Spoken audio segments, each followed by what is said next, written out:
All right, that'll do it. There's your closing bell on Wall Street. Let's check out the markets as the Dow, as Jared just told us, solid rise, 1.34%, up more than 400 points. The Nasdaq a solid gain, just under 1%, or 93 points. And the S&P up 1.2% after an incredible week, really up 4.7% last week, the best week since June. For a closer look at the broader markets, let's bring in Alessio de Longis, Invesco Investment Solutions Senior Portfolio Manager, and Megan Horneman, Verdence Capital Advisors Chief Investment Officer. Nice to see you both. Megan, we'll start with you. What do you make of the rally that really persisted through last week and continued today despite the macro outlook? I think there's a couple things. Keep in mind that we came into earnings season with earnings being downgraded for the third quarter by a pretty significant amount. So, I think there was a lot of the pessimism already priced in there. And I think earnings have come in a little bit better than expected. And then when you look at economic data, this is kind of one of those stories where bad news can be good news. The economic data has been pretty dismal, and that has people now looking at possibly the Fed to slow down in their interest rate hikes, possibly as early as December. Alessio, what do you think of the gains that we've seen recently coming off the best week that we've had since June, pushing further to the upside today? Do you think these gains are going to last? Yeah, I agree with the assessment. I think these gains are largely reflecting expectations relative to sentiment going into earnings season, but the revisions and the guidance on future earnings are actually more worrisome. So, as we have outlined in the past, we think this is a good opportunity to use these rallies to lighten up the risk in the portfolio and take advantage of to become a little bit more defensive. So, we don't expect these gains, or at least this pace of gains, to hold in the near future, but markets to resume a little bit more of a choppy, high-risk behavior. And Megan, we've had many guests come on this program and say we think the S&P is going to fall 20% from here. What do you think is around the bend?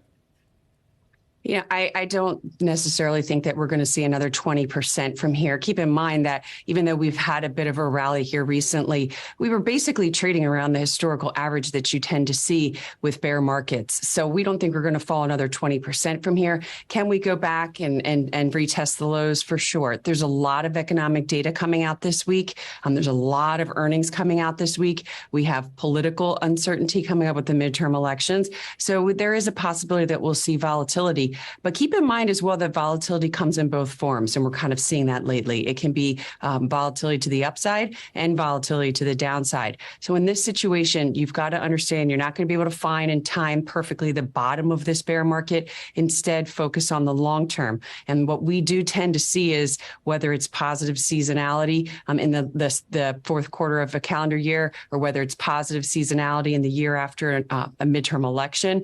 But I think that these are things that you have to take into consideration as you look for the long term and focus on what we've seen and what's pricing in that peak pessimism already. Alessio, we just heard Megan quickly mention earnings. Let's talk about what we've seen so far, because up until this point, we've had about 20% of the S&P that have reported earnings, about 72% topping estimates. But we know that bar was set extremely low. I guess what's your assessment of the result that we've gotten so far and what that could mean that we will likely see over the coming weeks? I think the results are encouraging, but they're also backward looking, and we shouldn't really put too much emphasis on them. Results for the summer months are yet to really reflect what is the prospective impact of the massive tightening in financial conditions and monetary policy that we have seen over the last few months. As we know, monetary policy operates with variable lags. And so what is more important is to look at how earnings revisions are evolving. What is the guidance? And on that front, the news is a little bit more defensive, I would say. I think we need to prepare.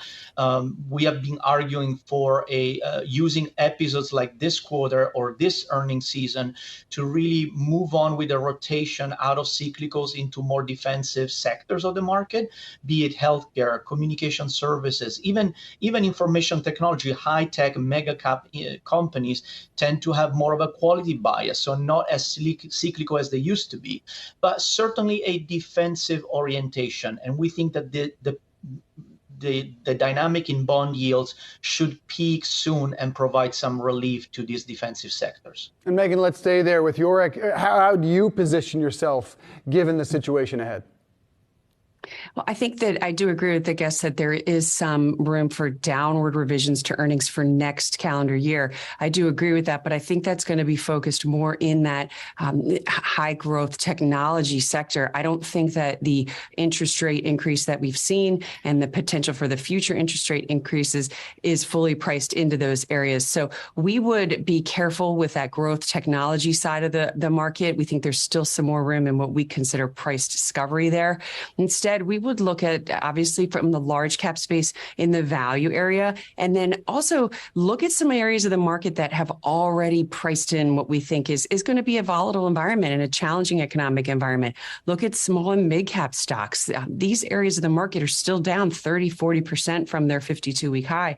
These have priced in a lot of that downside. Plus, you've seen a pretty big decline in earnings expectations in those areas. So valuations, we think, are very fair valued, and we would focus on those areas of the market.